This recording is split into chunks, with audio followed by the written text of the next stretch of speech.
네, 안녕하십니까.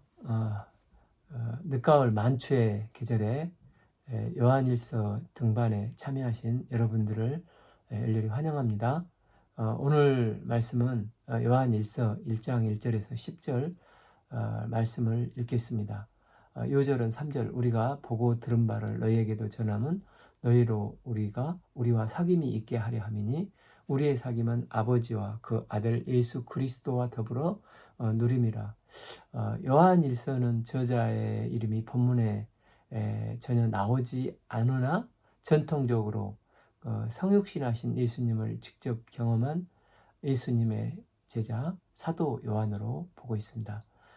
신약 성경을 가장 많이 기록한 사람이 12권의 서신서를 기록한 사도 바울이라고 할 수가 있고, 그 다음으로 요한복음과 요한 1, 2, 3서, 요한 계시록을 기록한 사도 요한으로 보고 있는데, 바울과 사도 요한은 신약의 양대 산맥을 이룬 사람이라 할 수 있습니다. 사도 요한은 예수님의 죽음의 현장에서 제자들이 다 도망갔을 때 끝까지 십자가에 남아 있었던 사람입니다.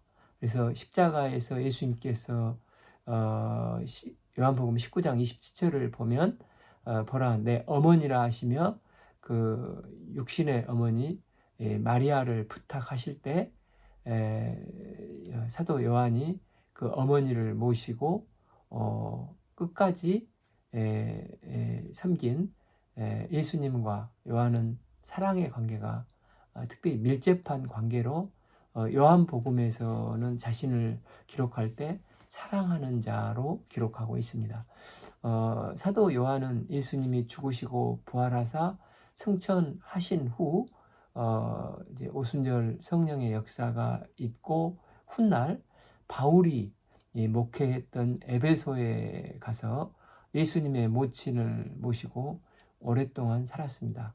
그래서 에베소 주변에 있는 소아시아, 특히 요한계시록에 나오는 7개 교회가 있었는데, 요한은 사도교회, 서머나, 라오디아, 빌라델피아 등 여러 교회를 너무나 잘 알고 있었습니다. 아마 요한은 에베소 교회를 기점으로 해서 그 주변 교회를 순회 선교하면서 복음을 가르치며 믿음의 사람들을 오랫동안 양육을 했던 것 같습니다.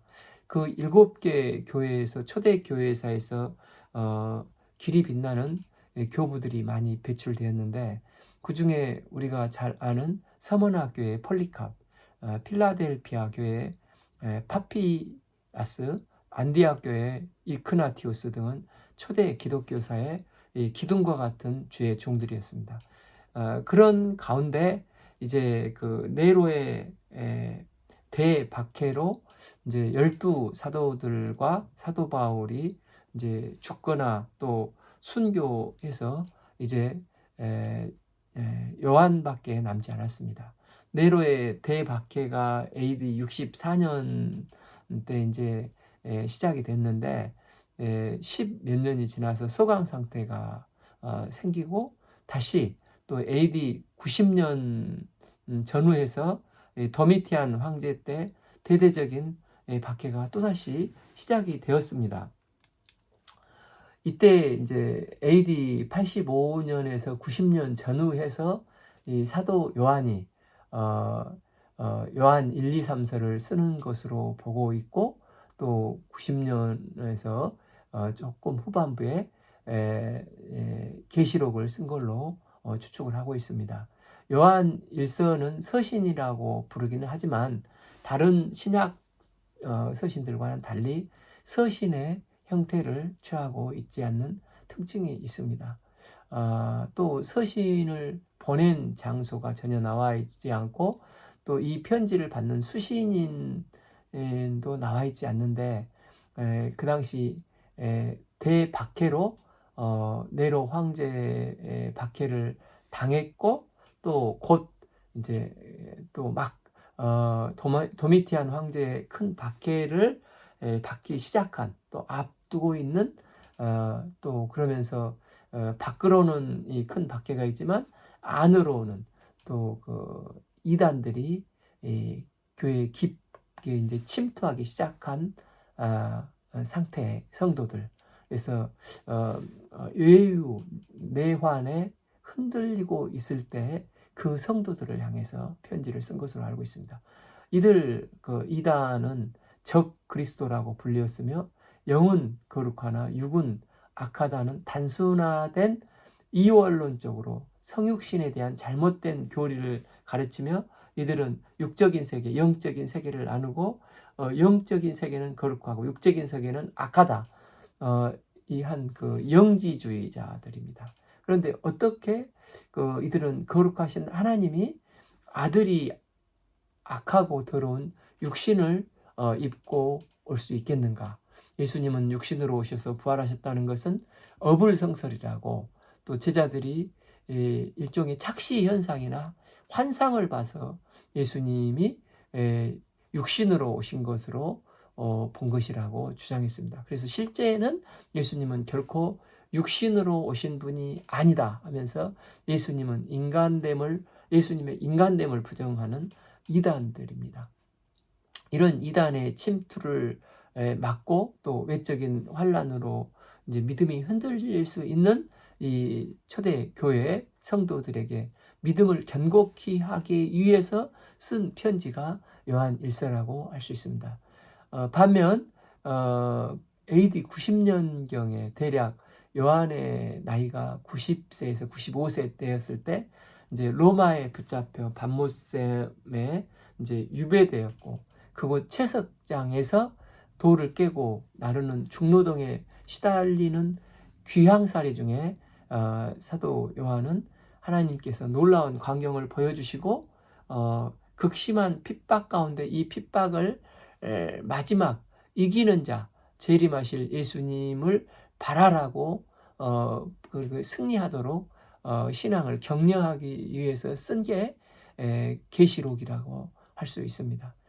그러면서 요한일서는 계시록은 외적인 핍박, 또 요한일서는 내적인 유혹, 이런 심각한 이단의 유혹을 막고 믿음을 지키게 하기 위해서 쓴 책이 요한일서라고 할 수가 있습니다. 또한 같은 저자가 요한 그 기록 목적이 저자인 그 요한인 그 요한복음을 보면 그 기록 목적이 요한복음 20장 31절을 보면 예수께서 하나님의 아들 그리스도이심을 믿게 하려 하며 또 생명을 얻게 하려 함이라고 했습니다. 반면 요한일서의 기록 목적은 이미 예수를 믿는 사람들에게 이미 너희들이 영생을 확실히 가지고 있으니 의심하지 말고 이것을 굳건히 붙잡고 그 확신하는 영생에 거하도록 믿음을 심기 위해서 쓴 게 목적이라고 할 수 있습니다. 또한 다른 하나의 목적은 하나님을 믿고 순종해서 체험적으로 알아가는 게 중요하다는 것입니다. 당시 초대교회가 당면은 외적인 문제도 심각했지만 내적인 문제는, 하나는 그 영지주의 문제, 또 하나는 이제 사도 요한 빼놓고 1세대 그 사도들이 다 죽었기 때문에 세대 교체가 이루어진 게 또 큰 문제였습니다. 영지주의자들도 하나님은 빛이라고 그 당시에 믿었습니다. 그런데 이 세상은 암흑이고 악한 것이라 주장하면서 이 노스틱 영지주의자이라는 어떤 지적인 경험적인 체험, 신비적인 체험을 마치 하나님을 아는 것으로 착각하며 생각을 했습니다. 그래서 그 체험이 없는 지적인 신앙을 가지고 있는 게 큰 문제였습니다. 또한 선교의 1세대들이 요한 빼놓고 다 이제 주교나 순교를 했지 않습니까? 그래서 그 비슷한 시기에 에베소 교회의 그 계시록에서 2장 4절을 보면 그러나 너를 책망할 것이 있나니 너희의 처음 사랑을 버렸느니라 라고 책망을 했습니다. 그러니까 예수님을 직접 보고 만지고 체험했던 뜨겁던 1세대 선교 교회가 이제는 2세대 속사도 시대로 넘어가면서 약간 침체되어 뜨뜻미지근한 신앙생활을 하기 시작한 상황이었습니다. 이게 이제 대개 2세대쯤 되면은 알 것은 다 알고 체험이 없고 문화가 되어 있고 이제 시스템이 잘 굴러가 있기 때문에 최선을 다하지 않아도 신앙이 그냥 굴러갑니다. 그러다 보니까 세상과 대항할 힘을 잃어버리기 쉬운 것입니다. 그래서 요한일서는 2세대에게 주는 마치 그 구약의 신명기와 같다고 할 수 있습니다. 신명기가 그 모세 오경에서 보면 그때까지 살아남은 사람은 이제 광야에서 모세, 여호수아, 갈렙밖에 없었고 이제 2세대 젊은 이들이 이제 가나안으로 들어가려고 하는 세대로 다시 계명을 일깨워 리멤버 하도록 돕지 않습니까? 이처럼 신약의 요한 일서가 이 복음 신앙을 다시 일깨워주는 말씀이라고 할 수 있습니다.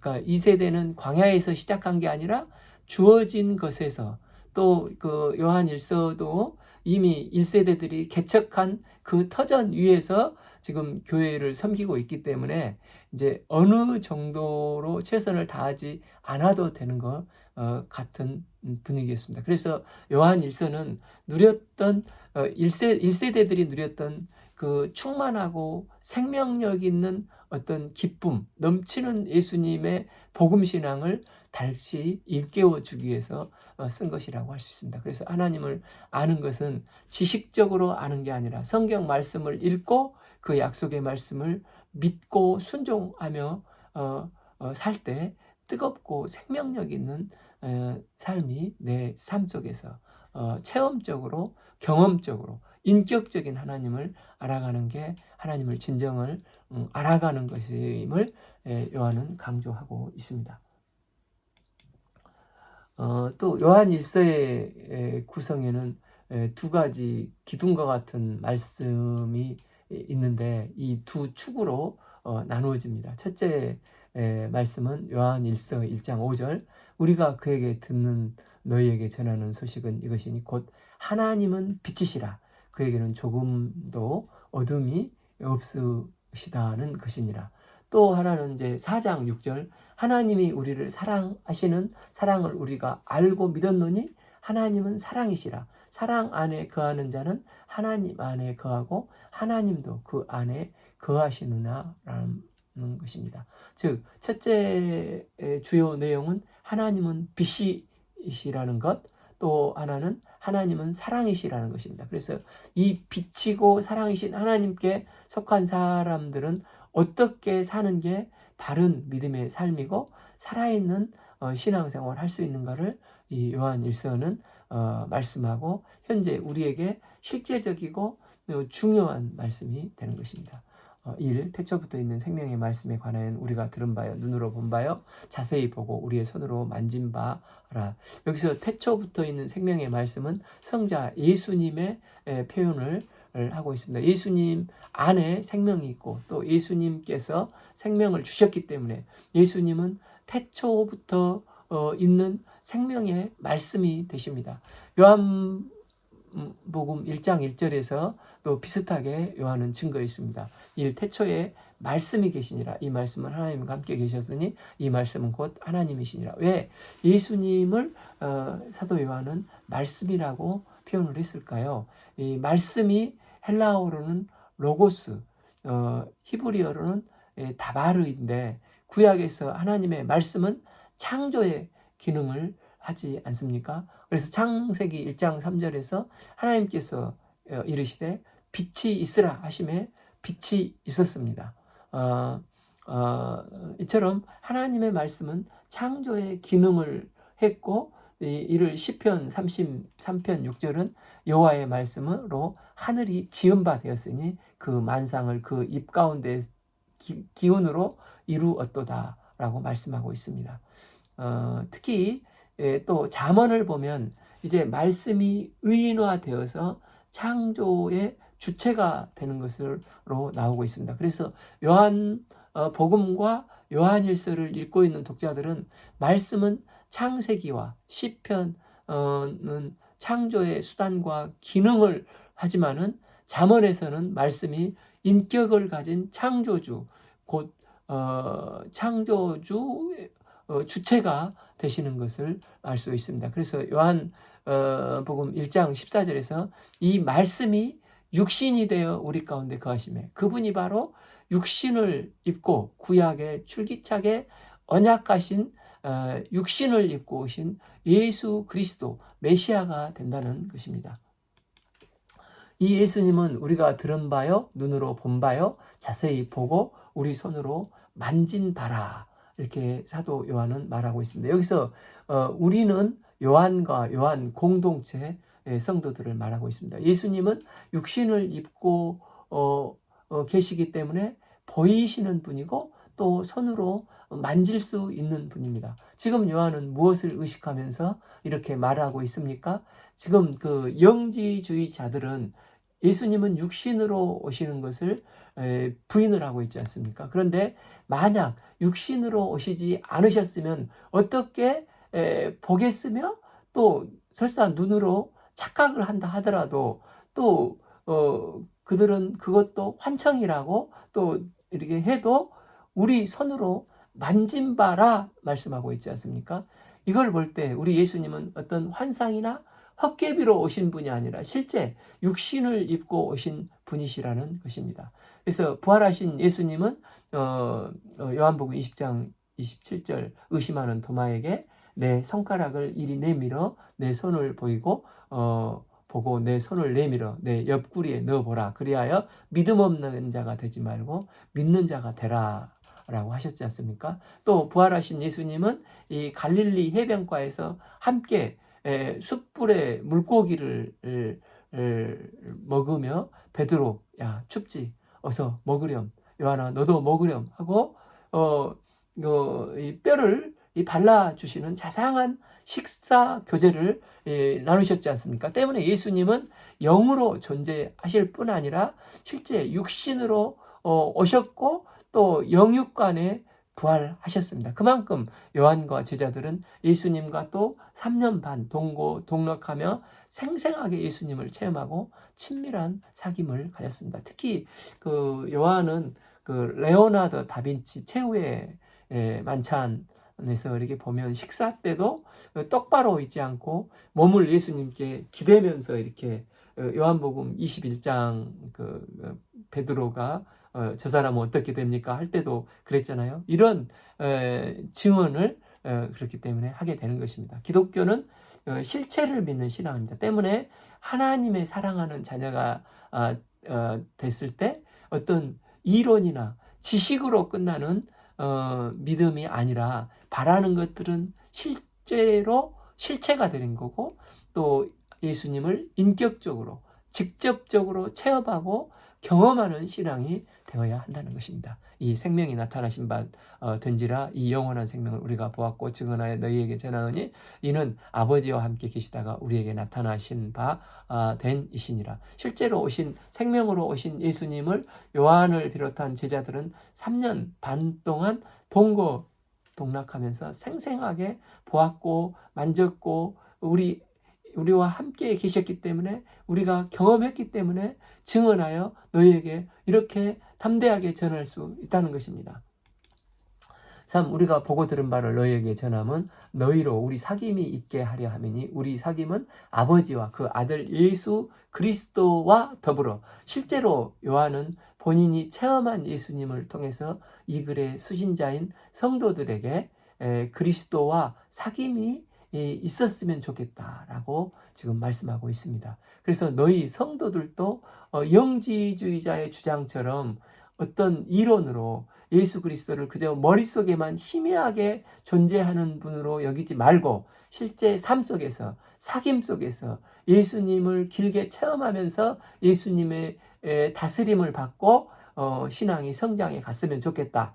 이런 마음으로 지금 서신서를 쓰고 있는 것입니다. 여기서 사귐이라는 단어는 다른 말로 하면은 이 교제라는 말이 되고 이 펠로우십, 헬라어로는 이 코이노이아 같은 말이 되는 것입니다. 즉 하나님과 친밀한 사귐의 교제를 이루는 것이고 또 이 주님을 만난 성도들 간의 친밀한 사랑의 교제를 하는 것이 신앙의 중요한 요소, 본질적인 요소라는 것입니다. 성도가 하나님과 개인적이고 인격적인 친밀한 관계가 없거나 또 성도 간에 이 교회 공동체에 사귐이 없다면 그 사람은 신앙은 죽은 신앙처럼 마찬가지입니다. 요한은 우리의 신앙의 사귐이 성부 하나님과 또 그 아들 성자 예수 그리스도와 더불어 누리는 수평적인 사귐, 수직적인 사귐과 더불어 또 그리스도를 만난 성도들 간의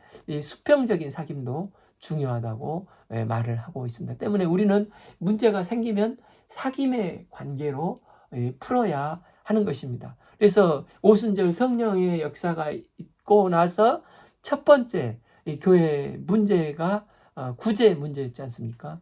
이 문제를 문제로 풀지 않고 그래서 이 관계, 사귐으로 풀었습니다. 왜 이런 문제가 생겼는가? 하나님과 관계의 문제가 있다.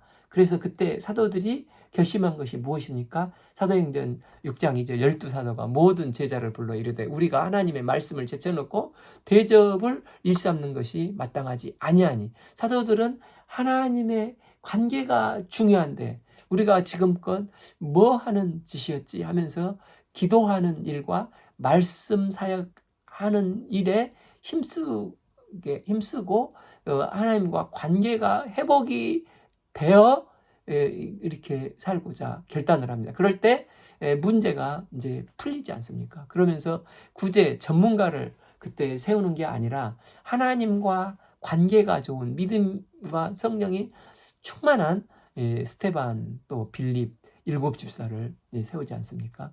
그러할 때 교회가 전부 하나님과 이제 관계가 회복이 되니까 문제는 작아지고 다 해결이 되고 없어져 버리는 것입니다. 그러니까 관계가 좋아지니까 결론적으로 사도행전 6장 7절 하나님의 말씀이 점점 왕성하여 예루살렘에 있는 제자의 수가 더 심히 많아지고 허다한 제사장의 무리도 이 도에 복종하게 되었습니다.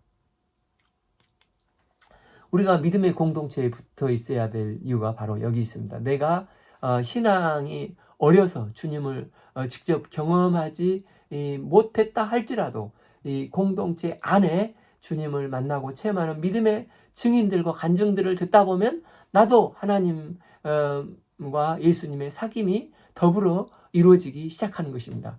그래서 그 이어령 교수님이 말씀했던 게 인상적이었는데 자기는 사회에서 어떤 존경받는 위치였고 그런 석학으로서 존경을 많이 했지 않습니까? 그런데 친구가 없어서 실패한 것 같았는데 그러나 예수 믿고 정기적으로 만나서 수다도 떨고 커피도 마시고 또 성경 말씀으로 함께 웃고 떠드는 교제가 있었을 때 내 인생이 성공한 같은 인생이 됐다라고 말을 한 걸 들은 적이 있습니다. 그러니까 수다가 정말 찌질하고 또 신변 잡기 이야기 같지 않습니까? 그러나 신앙 공동체 안에서 이 수다 공동체는 능력이 있는 것입니다. 사실 나의 삶의 간증이 세상적인 관점에서 보면은 찌질한 이야기 같기도 합니다. 무슨 또 대단한 능력이 있는 것도 아닙니다. 오히려 세상에서 무시받을 이야기들이 많지 않습니까?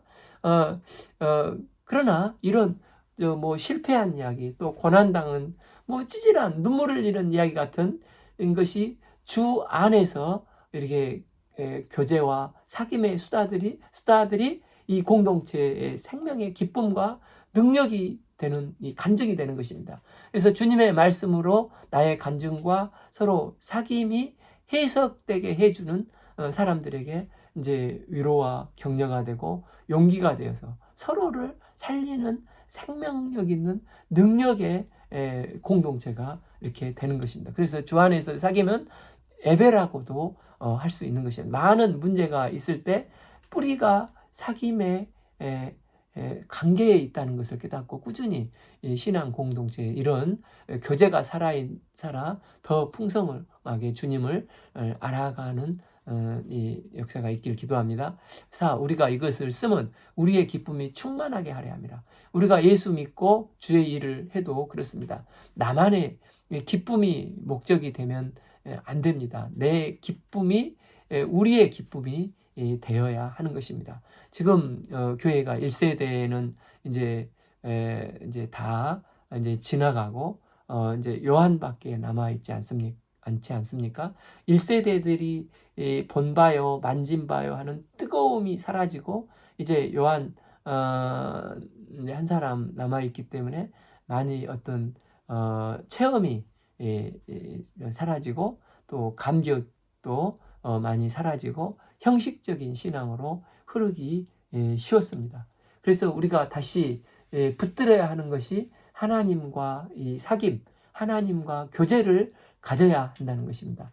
그래서 거창한 어떤 구호나 거창한 비전보다도 나의 신앙 공동체의 신앙에 내가 만난 예수님, 내가 체험한 예수님께 대한 감사, 이런 간증이 있고 새신자들의 이 따뜻한 이 막 쪄낸 찐빵과 같은 다듬어지지는 않았지만 이런 신앙 체험의 교제가 있어야 한다는 것입니다. 이런 오병이어 같이 찌질할지라도 진솔한 신앙 교제에 성령이 역사를 하시는 것입니다. 하나님은 이스라엘이 범죄로 바벨론으로 포로로 끌려갈 때 에레미야에게 70년 후에 다시 이스라엘이 회복되리라고 약속을 하셨습니다.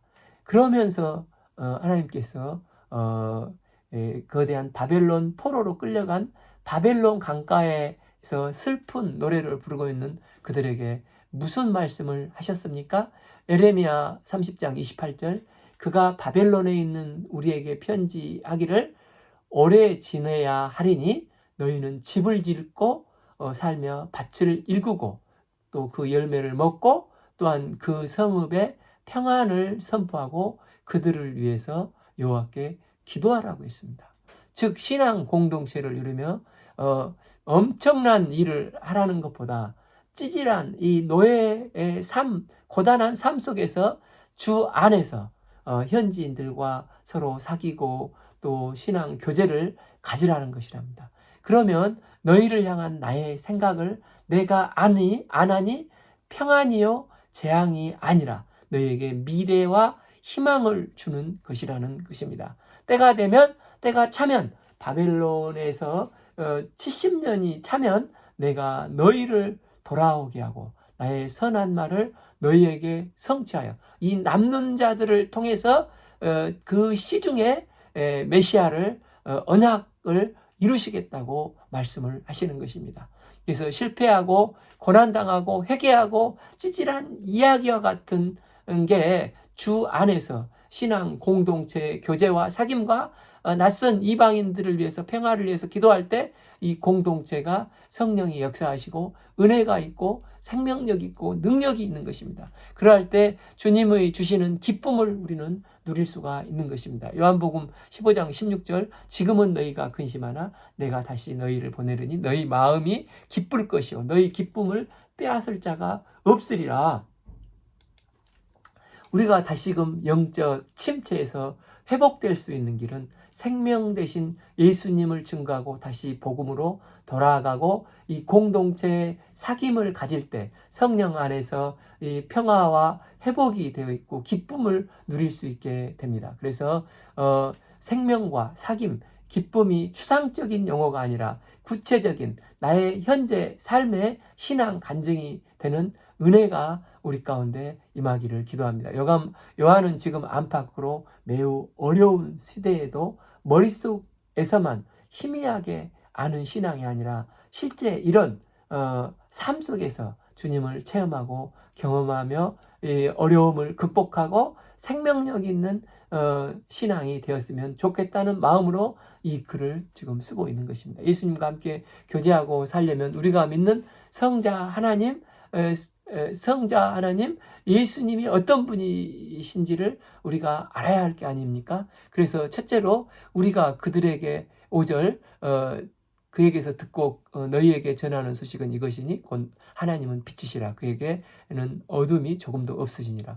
요한은 첫째 하나님은 빛이 되시는 분이라는 것입니다. 그래서 빛은 이제 밝음, 또 선함, 거룩함, 진실함, 사랑 등을 의미하지 않겠습니까? 하나님은 빛이시기 때문에 그 빛 대신 하나님께는 조금도 어둠이 존재하지 않습니다. 하나님은 우리의 마음의 혼돈과 공허와 흑암을 물리쳐 주시기 위해서 빛이 있으라 하시면 빛을 창조하신 분이십니다. 하나님은 생명 자체이기 때문에 조금의 죽음의 요소도 없는 것입니다. 우리가 빛 대신 하나님과 어둠이 조금도 없으신 하나님과 사귀려면 우리도 어둠이 없고 이 빛 대신 하나님과 같이 빛의 자녀로 거룩한 생명의 빛의 자녀의 삶을 살아야 하는 것입니다. 그럴 때 빛 대신 하나님과 사귈 수 있습니다.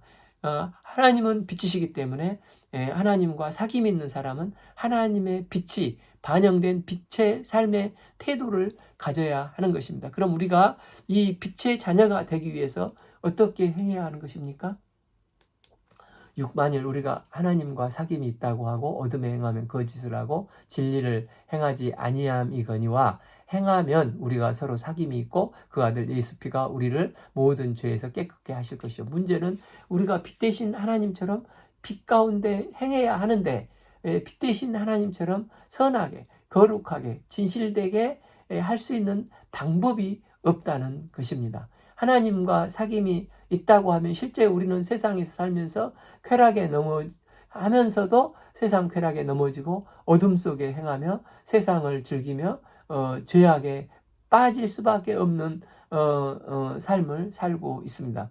그러니까 말로는 나는 하나님을 잘 알아. 하나님과 인격적인 교제를 하고 있어 하면서도 실제로는 어둠을 행한다면 그 말은 거짓이고 그는 진리를 행하지 않는 사람이 되는 것입니다. 빛이신 하나님과 사귐이 있다고 하면서 형제를 미워하거나 시기하면 하나님과 사귐이 있다는 것은 거짓말이 되는 것입니다. 사귐이 이루어지려면 양쪽 다 하나님과 또 그를 믿는 내가 빛 가운데 행해야 하지 않습니까?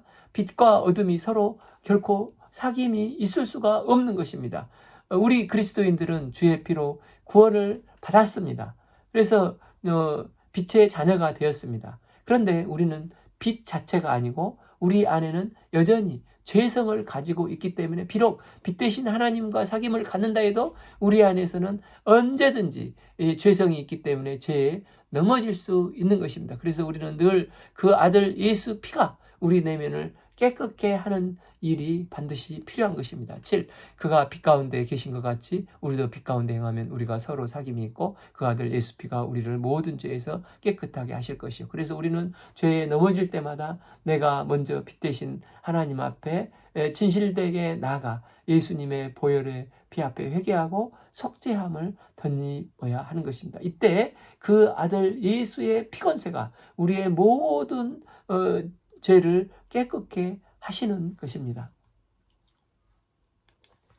만일 우리가 죄가 없다고 말하면 스스로 속이고 또 그 진리가 우리 속에 있지 아니할 것이 우리가 거룩해지고 깨끗해지고 하나님과 더불어 교제할 자격을 갖추려면 내가 예수님의 피 앞에 진실되게 나아가 죄를 고백하고 회개하는 게 필요합니다. 그러할 때 하나님께서는 예수님의 보혈의 피로 그 죄를 깨끗게 하시고 용서를 하십니다. 이처럼 자기 죄를 자복하고 죄사함을 덧입어야 하는데 자기가 죄인임을 깨닫지 못하거나 또 자신의 죄가 드러나게 되면 사람들로부터 또 정죄받지 않을까 하는 두려움으로 마치 자기가 죄 없는 것처럼 행동을 하면 그것은 스스로 속이는 것이고 진리가 그 사람 속에 있지 않는 것입니다. 진실되게 회개함 없이 나는 아무리 죄가 없다 해도 여전히 죄 가운데 있으며 빛 대신 하나님과 결코 교제할 수가 없습니다.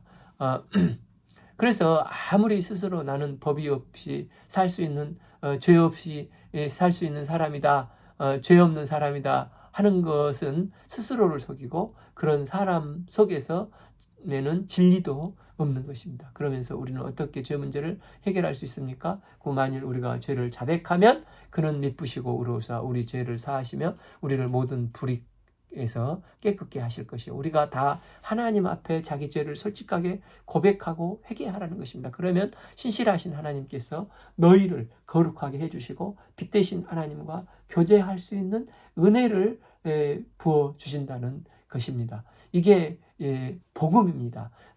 만일 우리가 죄를 자백하면 하나님은 미쁘시고 의로우사 우리 죄를 사하시고 우리를 모든 불의 가운데 깨끗게 하실 것입니다. 그러므로 우리가 진실하게 우리 죄를 예수님 앞에 늘 자백하는 삶을 살아야 하는 것입니다. 죄는 하나님과 사귀는 데에서 가장 큰 방해 요소입니다. 우리가 마음에 죄를 품고 있으면 결코 하나님과 친밀한 사귐을 이룰 수가 없고 사람들과도 진실한 교제를 이룰 수가 없습니다. 우리가 하나님과 친밀한 교제를 하고 성도들과 진실한 성도 공동체에서 교제를 원한다면 진실되게 예수님의 십자가 앞에서 자신의 죄를 인정하고 고백하는 삶을 살아야 합니다. 그러면 하나님은 그때마다 우리 죄를 용서하시고 더욱 가까이 하나님과 교제케 해주시고 또 주께서 주시는 기쁨이 더욱 풍성하게 되는 것입니다.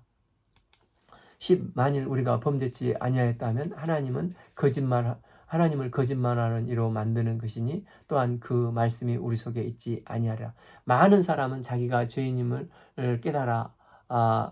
깨닫거나 또 깨닫지 못하거나 또는 죄인이라는 것을 알기는 하는데 자신의 죄가 드러나게 되면 사람들로부터 정죄받고 비난받지 않을까 두려워서 죄를 자백하지 않으려고 하는 경우가 있습니다. 그러면서 자신의 죄를 마음속 깊게 숨겨놓고 혼자 무덤까지 가려고 하면서 위장하여서 죄 없는 사람처럼 행동을 하기도 합니다. 그러나 이것은 스스로 속이는 것이고 진리가 그 사람 속에 있지 않는 것입니다. 때문에 우리는 자신의 죄를 진실되게 인정하고 늘 주님 앞에 고백해야 됩니다. 그래야 예수님의 피가 우리를 깨끗게 할 수 있습니다. 그래서 하나님의 자녀, 빛의 자녀의 삶을 살게 된 것입니다. 우리는 그래서 더욱 힘써서 하나님과 사귐을 가져야 됩니다. 우리가 빛 대신 하나님과 사귐을 갖고자 할수록 성령께서 우리를 도우사 우리 내면과 생각이 밝아지고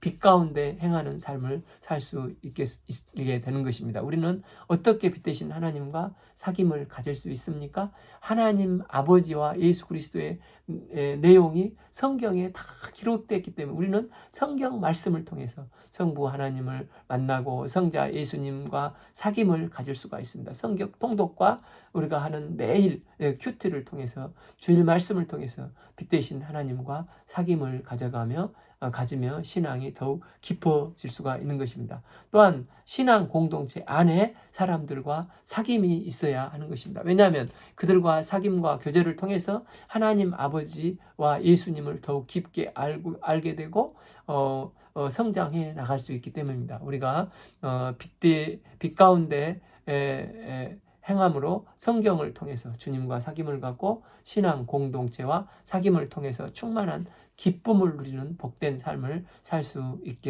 있기를 기도합니다. 이 사귐의 은혜와 기쁨이 우리 삶 속에서 우리 공동체에 충만할 수 있기를 기도합니다. 오늘 말씀은 요한일서 서론과 1장 1절에서 10절 말씀을 읽었습니다. 감사합니다.